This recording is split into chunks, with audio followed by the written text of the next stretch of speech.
मेरा नाम बनवाल वसूल है। वांचल लिटरेरी मिशन में मैं एग्जीक्यूटिव डायरेक्टर हूँ। हम लोग हर साल वर्कशॉप चलाता है।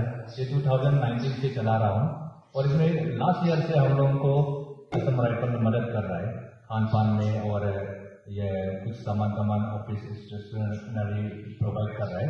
और इस बार भी हम लोग की टर्गेट चल रहा है।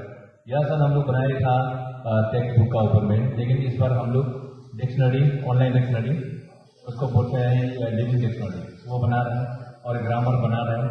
साथ में स्टोरी कलेक्शन भी कर रहे हैं। स्टोरी इसलिए कलेक्शन कर रहे हैं कि यहाँ में फोक सॉन्ग, फोकलोर, फोक स्टोरी जो खत्म हो रहा है, इसलिए खत्म होने से पहले हम लोग इसको जमा करना चाह रहा है, डॉक्यूमेंटेशन।